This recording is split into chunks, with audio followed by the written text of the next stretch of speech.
अस्सलाम वालेकुम दोस्तों। आबिद इस्माइल मार्केट एनालिसिस के साथ हाजिर है। अच्छा, कल की क्लोजिंग अगर हम देखें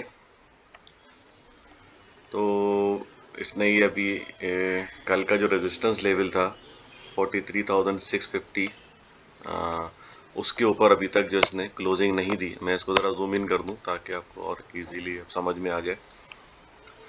तो कल के सेशन में हमने देखा तो मार्केट ने हाई जो है 43,700 तक का किया था, लेकिन अनफॉर्चुनेटली जो इसका अगला रेजिस्टेंस लेवल था ना ही उस पर क्लोजिंग आई है या इसको ब्रेक किया है, और ना ही इसका जो इनिशियल रेजिस्टेंस था 43,650 उसको ब्रेक कर पाया है ये लेवल। तो इसको देखते हुए हम थोड़ा सा अभी करेक्शन और मज़ीद देख सकते हैं।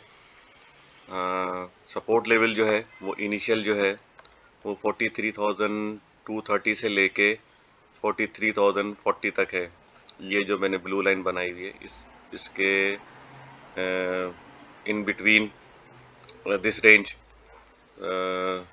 Support can be honoured. तो हो सकता है कि यहाँ से अगर कोई सपोर्ट ऑनर होती है तो हम मज़ीद यहाँ से अपसाइड देख सकते हैं टिल अगेन 43,650। ये एक समझे रेजिस्टेंस एरिया है 43,650 43,850। इसके ऊपर अगर मार्केट क्लोजिंग देती है और सस्टेन करती है तो हम फिर मज़ीद इसमें अपसाइड देख सकते हैं। इस वक्त जो इसका पिवटल फिगर है वो इस वक्त 44,135। जिस तरह मैंने आपको याद होगा ग्रुप में अपने कहा था कि ये 44,200 के ऊपर परफॉर्म करना बहुत ज़रूरी है, लेकिन अनफॉर्चुनेटली हमने देखा कि इसके ऊपर हमें अभी तक इसकी परफॉर्मेंस नज़र नहीं आई है। मार्केट इस वक्त डाउन ट्रेंड में है, और डाउन ट्रेंड में मैंने जैसे ही कहा था any upside is sell opportunity. तो इस अपॉर्चुनिटी को लूज़ ना करें। अगर आपने कोई डिप पे बाइंग की है तो अपसाइड पे सेल ज़रूर करें, और ऊपर की जो आपकी बाइंग है जो हाई रेट पर हैं उनको आप होल्ड रखें। अच्छा, अभी इसको अगर करंट सिनेरियो में देखें तो ये एक चैनल जो है डाउनवर्ड चला आ रहा है, और मार्केट देखें तो अभी इसी के रिस्पेक्टिवली जो है परफॉर्म कर रही है। तो अगर इसको हम देखें तो अगला हमारा सपोर्ट लेवल जो है वो 42,400 या समझे 42,350 के अराउंड जो है हमें यहाँ पे अपना कोई सपोर्ट नज़र आ रहा है। 42,350 के अराउंड ही राउंड फिगर में ले लें, जैसे 42,336 आ रहा है ये। तो हो सकता है कि कई दफ़ा ये जो है 42,700 का जो है ये वाला लेवल रीटेस्ट हुआ है, और यहाँ से हमने जो है इसको ऑनर होते हुए भी देखा है, और अगेन यहाँ से हमने अपसाइड मूवमेंट देखी है। लेट्स सी, अगर आर एस आई पे देखें तो नज़र डालें तो अभी इस वक्त 38 के अराउंड है।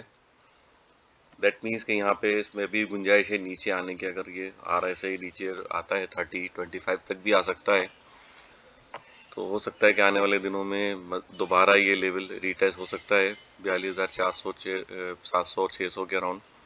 और इवन जो मैंने बोला ये बैंड जो है चला आ रहा है नीचे, लोअर बैंड, इसको भी रीटेस्ट कर सकता है।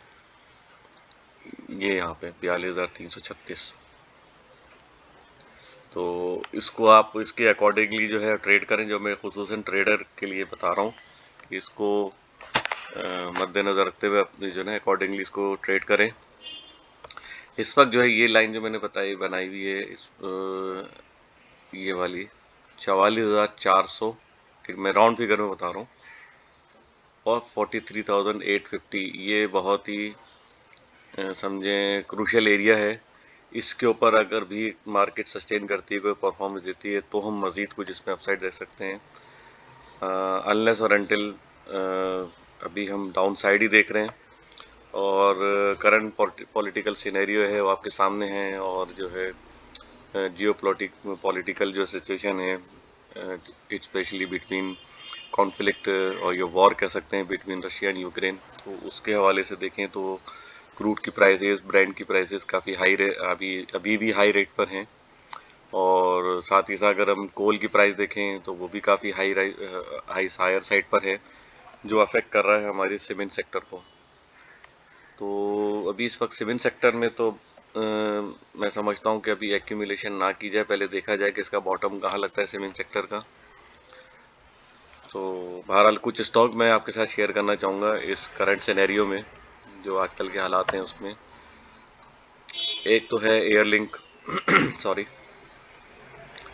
एयरलिंक का भी देखें तो अभी इस वक्त RSI जो है वो 41 पर है। हो सकता है कि इसमें ये हम मज़ीद इसमें, क्योंकि यहाँ पर ये रिटेस्ट कर रहा है, ये इसका भी रेजिस्टेंस एरिया है।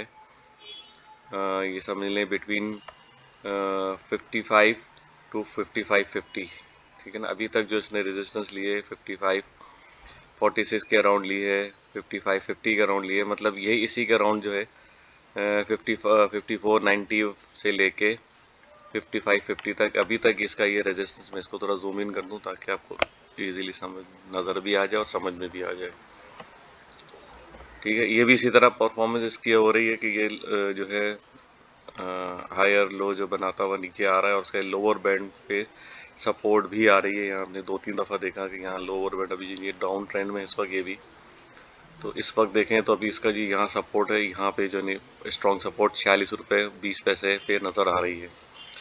हो सकता है आने वाले दिनों में इसको रिटेस्ट करे, क्योंकि ये जो रेजिस्टेंस जो है इसको कई दफ़ा इसने रिटेस्ट किया है। यहाँ पे देखें कई दफ़ा रिटेस्ट किया है, और यहाँ पे देखें तो डोजीज फॉर्म हुए, कोई अच्छी परफॉर्मेंस या कोई बुलिश कैंडल नज़र नहीं आया कि यहाँ कुछ ने कोई परफॉर्मेंस दी हो। यहाँ पे एक नज़र आया इनिशियली, लेकिन हमने यहाँ पे स्ट्रॉन्ग रिजेक्शन विटनेस की है 62 के अराउंड। तो अभी भी आप देखें तो इस वक्त जो है इनिशियल सपोर्ट लेवल है वो 52 97 या 53 समझ लें राउंड फिगर में, और 51 36 ये एक इनिशियल सपोर्ट लेवल है। अगर यहाँ से ये दोबारा इसको ऑनर करता है तो अगेन हम अभी भी यही जो है इस वक्त जो है इनिशियल रेजिस्टेंस, इस पे हम देख सकते हैं रिजेक्शन आ सकती है। हमने कई दफ़ा देखे यहाँ पे रिजेक्शन विटनेस की है। और अगर लोअर बैंड को अगर हम देखें तो इस पर स्ट्रॉन्ग सपोर्ट जो नज़र आ रही है इसकी 4625 या 46 के अराउंड, एक राउंड फिगर में आपको अराउंड 46 RSI को देखते हुए अगर आप इसमें आप एक्यूमुलेट कर सकते हैं इस प्राइस पे, क्योंकि इसी को ये इसी के रिस्पेक्टिवली जो है ये स्टॉक परफॉर्म कर रहा है।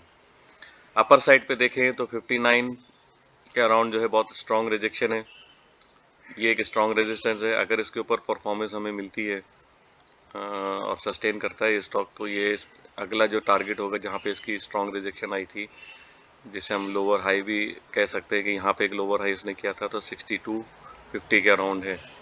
अगर हम ज़्यादा सेफ रहना चाहें तो इसकी आप ओपनिंग ले लें, ये वाली 61 से बिटवीन 61 टू 6250, ये इसका एक टारगेट होगा।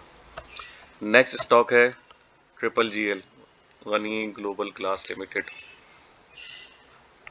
इसकी भी हम परफॉर्मेंस कंटिन्यूसली डाउन साइड पर ही है, और ये इसका रेजिस्टेंस लेवल है जो इनिशियल है, इसको अभी तक ब्रेक नहीं कर पाया है। और कई दफ़ा यहाँ पे इसने इसी के नीचे नीचे परफॉर्मेंस दी है, और लग भी रहा था कि शायद ये अपना ब्रेकआउट दे देगा। मैं ये थोड़ा सा ये मूविंग एवरेज हटा दूँ ताकि आपको इजीली समझ में आ जाए। इसको थोड़ा जूम इन कर दूँ, अब आपको इजीली समझ में आ जाएगा। इसकी परफॉर्मेंस जो है वो डाउन साइड पर ही रही है। तो अभी अगर इसका हम RSI देखें तो 28 है, बहुत ओवरसोल्ड जोन में है। बिटवीन, मैंने जिस तरह कहा था बिटवीन 40 टू 30 और 25 भी आ सकता है। तो इस वक्त अगर हम देखें तो इसका जो हिस्ट्री के हिसाब से, थोड़ा उसको मैं जूम आउट करके आपको बता दूं, ये वाला सपोर्ट लेवल ये यहाँ से बिटवीन, ये यहाँ पे 10 रुपीज़ 5 पैसे से लेके 9 रुपये 90 पैसे तक ये एक अच्छा सपोर्ट लेवल जो है, ये एरिया नज़र आ रहा है इस वक्त कि यहाँ पे ये, इसको मैं ये भी यहाँ क्लियर कर दूँ यहाँ पे, क्योंकि ये देखें आपको नज़र आ रहा होगा ये गैप था ये, और ये इससे जाहिर हो रहा है कि ये एक फॉल्स गैप था जिसको ये फिल करने आ रहा है, और ये गैप इसने दिया था यहाँ पे 1038,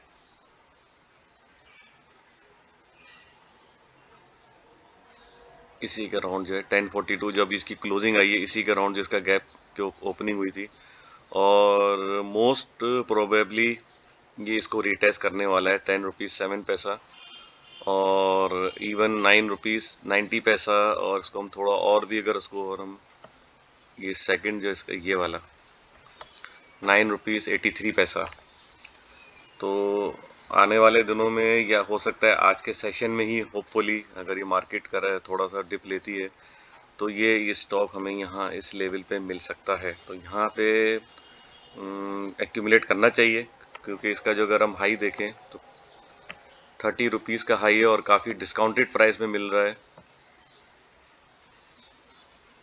ये 30 रुपीज़ 50 पैसा का हाई है, तो तकरीबन समझें 100% से भी नीचे हो गया ये। तो यहाँ पे तो मेरे हिसाब से थोड़ा सा एक्यूमुलेट करना चाहिए। ये प्राइस बहुत अच्छा है ट्रिपल जीएल का, और जिस हिसाब से इनकी जो मटीरियल इन्फॉर्मेशन हमने देखी तो उस हिसाब से ग्रोथ तो अच्छी नज़र आ रही है, लेकिन अनफॉर्चुनेटली जिस तरह मैंने आपको बोला, इस वक्त पूरी मार्केट पे जो प्रेशर है वो जो है आपका करंट पॉलिटिकल सिनेरियो है, और जो जियो पॉलिटिकल मैं पहले ही कह चुका हूँ। तो मेरे हिसाब से तो यहाँ पे डाउन साइड पे एक्यूमुलेट करना चाहिए। RSI काफ़ी लो, और इसका वॉल्यूम भी देखें। एक मिनट, इसको मैं जूम इन करके हटा दूँ। मैं RSI आपने बता दिया मैंने RSI। इसका वॉल्यूम भी देखें तो डाउन साइड पे काफ़ी डिक्रीज हो रहे हैं। दैट मीन्स कि यहाँ पे अब जो सेलर हैं वो एग्जॉस्टेड हैं। हो सकता है यहाँ पे कहीं ये जो है एक्यूमुलेशन फेज में आ जाए, और यहाँ से फिर हम इसमें मज़ीद अपसाइड देख सकते हैं। इसमें अपर साइड में अगर हम देखें तो अपर साइड में इस वक्त जो इनिशियल रेजिस्टेंस है वो 11 रुपये 29 पैसे है, ठीक है। और इसके बाद जो है 12 रुपये 40 पैसे है, ये एक रेजिस्टेंस है। और 13 रुपये 60 पैसे एक स्ट्रॉन्ग रेजिस्टेंस है। अगर ये स्टॉक इसको ब्रेक करता है और सस्टेन करता है तो 15 रुपये और इवन 16 रुपये, ये भी हम टारगेट रख सकते हैं, जहाँ से हमने स्ट्रॉन्ग रेजिस्टेंस देखी थी। ये वाला 16 रुपये 14 पैसे, इसको मैं ब्राउन कलर, इसको भी मैं ब्राउन कलर कर देता हूँ। ये हमारा जो है टारगेट होना चाहिए। That's all for now. Take care, good luck and अल्लाह हाफिज़।